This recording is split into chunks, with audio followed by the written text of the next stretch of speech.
Greetings, fellow clarinetists.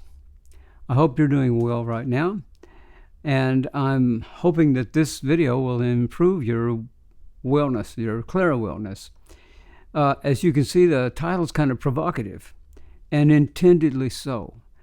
You may think it's a little extreme, a little exaggerated, but let me see if I can give you some evidence as to why it's not. And the evidence is from my own experience talking with a lot more clarinet players than normally any of you ever do, because of the nature of the business that we're in, running Ridenour clarinet products, and also just in communication with a lot of players. And the one thing that shocked me over the years is how few advanced players and professional players actually work on their reeds. When they need a reed, they go onto a desperate search to find the reed that will make the performance for them. Now, what's the cause of this? Well, the main cause, by the way, let me say before I go into the cause, I had teachers who were very talented, very great musicians, terrific musicians, intelligent, insightful, knew how to interpret music, but their own playing was inconsistent and crippled for only one reason: reeds. When it came time to perform, they couldn't always get the reed they want. In fact, sometimes getting the reed you wanted or they wanted was the exception and not the rule. This is kind of insane. You need to learn to master reed adjustment, just like any oboist or any fine bassoonist. You need to have control of the very thing that actually vibrates and makes the sound, that gives you the color and shape, flexibility, and response that you need. But if you go on a wild search for a box of reeds, let me tell you this: I don't find one reed in 100 that minimally meets what I would call performance standards. That's a very sad thing. But I'm not kicking on the reed manufacturers. They provide a very valuable service. They enable hundreds and thousands of kids to play that otherwise wouldn't be able to play if they had to rely on handmade reeds from their teachers, especially the teachers that never work on their reeds and only rely on the reed manufacturers to provide for them the critical thing that determines their performance more than any single thing on the clarinet. So why is this? Clarinet players have become lazy. They rely on this massive amount of commercial reeds, and then so they never learn really how to adjust reeds, and that's a shame for many reasons I'm going to go into. I'm going to try to keep this as short as I can, but it's very hard to do because there's so much involved with not knowing how to work on your reeds and the effects of it. Let me see if I can outline a few. First of all, it cripples your mechanics behind your nose. If the reed doesn't play adequately, respond adequately, doesn't have adequate response throughout the full dynamic range in different registers, then you're going to have to do stupid, unnecessary things that are going to ruin your mechanics.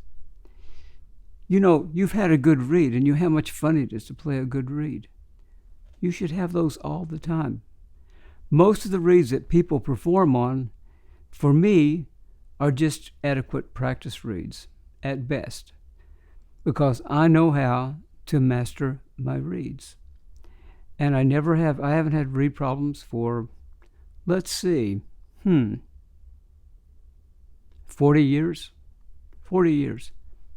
No reed problems. And my reeds are better today than they've ever been, because I've honed my skills over the years and developed a system that's just hitting ahead stupid easy to get really great playing reeds out of the box. Much better than anybody can get, with most other methods. And it's really quick and it's really easy. And I've also developed ways to refine that process so that you really get, that one reed in 1,000 that you look for. Well, I've got about 20 of them sitting in my reed box over there. How do you like that? And the really cool thing is I can teach you how to do that too. It takes some work. Yes, it takes some time, takes some labor, but it's more than worth it. So, having said that, if you have a good reed, if you have consistently good reeds, you can really develop. And it's incumbent on teachers to take young students and give them really good reeds to play, well-balanced reeds, responsive reeds. Otherwise, they're not going to be able to develop. Their mechanics are always going to be messed up. And the teacher will be saying, you need to do this, you pull your chin down and do this and do that. And the fact is that the student's having to do those things because the teacher is incompetent to adequately supply the good reed that the student needs to play correctly. So the student's not doing anything bad, they're just doing what they have to do in order to make the reeds work when they play. Your equipment will force you to do bad things if it's not right. I know I've said it over and over again, you're probably tired of hearing it. I'm kind of tired of saying it, but it's true. You need to master reed adjustment. If you're an advanced or advancing clarinet player in high school, if you're a college student, if you're a professional clarinet player, and I saw great professional clarinet players with great names and great reputations that just went crazy all the time trying to, went crazy all the time trying to find a good reed for a performance. And that's really a shame because those reeds stand in the way of them being able to express their talent and their skills. So I have a method of reed finishing called the ATG reed finishing system. It's the largest selling reed finishing system in the world. And the reason it is because we have a great advertising. No, we don't. The reason it sells so much is because it's cheap. Well, it is really expensive, but it's great. It's a bargain, a super bargain, because you'll never have to worry about reeds again once you get this system. Now, in this video, I'm not going to really talk about, I'm just going to show you about reed finishing because I already have a program that does that. This reed finishing system does something no other one does. It gives you simple tools that you can use to finish reeds. You can carry it around. It's very small, very compact, and we purposely made it that way. It's very expensive. Almost anyone can afford it. If you can't afford it, we will we'll give you no interest payments, so you can afford the $79 for the system. It has an extensive video showing you the reed finishing system, demonstrating how to test, demonstrating the techniques, and I mean it really spoon feeds you, and it gives you an education. It just giving you a set of tools and say good luck in later life. It gives you an education on finishing reeds. Now you say, Tom, you're just trying to, just trying to promote another product. Not really, okay? I'm not trying to do that. What I'm trying to do is I'm trying to encourage you to get the tools that you need to make your clarinet playing better and save you an enormous amount of money, because you'll be able to make more and more reeds play out of the box than you can imagine that you could ever have. I mean, like I said, I've got probably about 20 reeds over there that people would just flip over, any one of which people would just flip over. So, and that I finished them very easily and finished them in a couple of days. No problem. So you really need something, whether it's my system, which I think is the easiest and most facile system in the world to get really great reeds and it doesn't require an enormous amount of skill on your behalf. Or you need something else that you can successfully finish reads with. In these two videos that are connected, part 1 and part 2, I'm going to share with you the series of testings that I do once I've got a reed sort of like in the ballpark, right? Got the reed in the ballpark, so now I'm going to run it through a series of testings. And I want you to see those testings and hear those testings. Now, most of the testings have to do with the literature, the musical literature. So the musical literature, the standard literature, would be all familiar with you. I like to play those things, and I try to play them from memory. Some of them I've actually never read in music. I just play them by ear. So if I messed them up, or if I've remembered them or something like that, the idea here is not I mean, you can correct me and you can say, gee, that's really not right the way you played that, but, or those are not the right notes, or that's not the right phrase, or this or that. That's fine.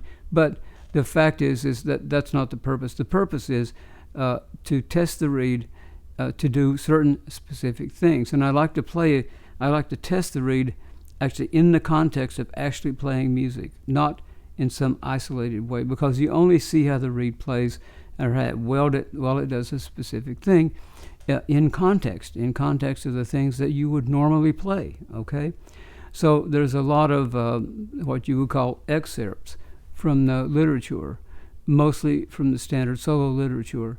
And I like to play it without looking at any music, because looking at the music is distracting.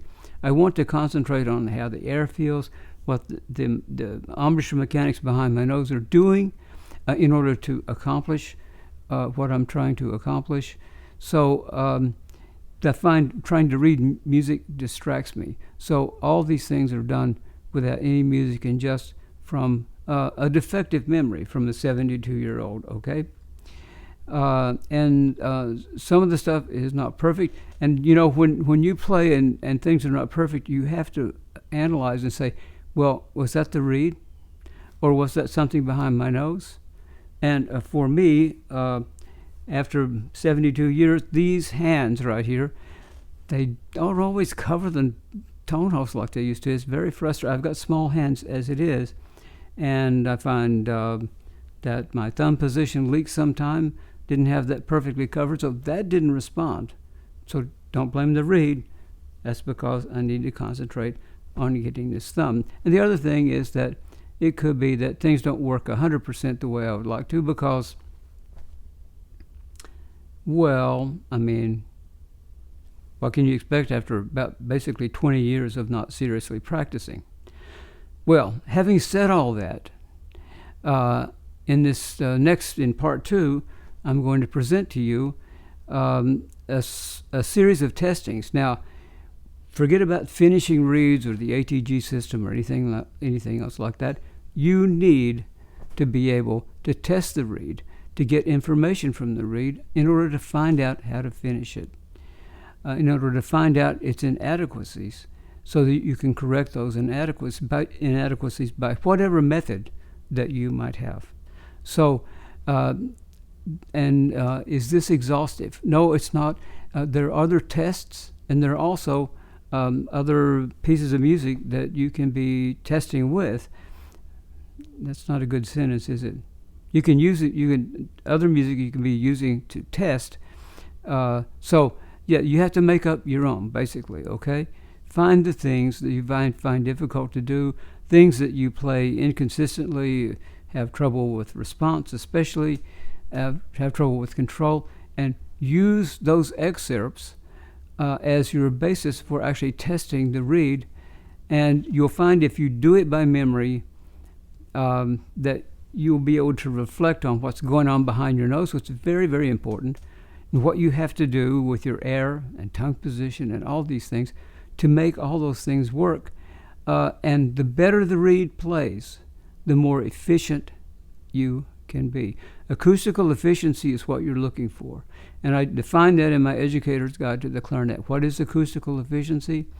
To the degree a piece of equipment is acoustically efficient, it allows you to play low, high, and loud and soft with a minimum of armature air pressure adjustment.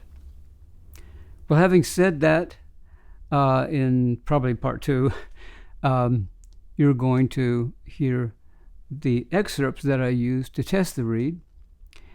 And then at the end, I'm going to give you my own frank and honest commentary about the reed. And I'm sorry about the light change. I'm in a room here where there's a lot of yellow sun that's coming in, and I'm sitting in front of a blue light. So, and we've had nothing but sunny days, but somehow today clouds are going over and changing the light in the room. So no one's being electrocuted, no one's being executed, nothing like that. It's just a cloud going over. So don't worry about that. Well, you're the test coming up. And well, thanks for watching.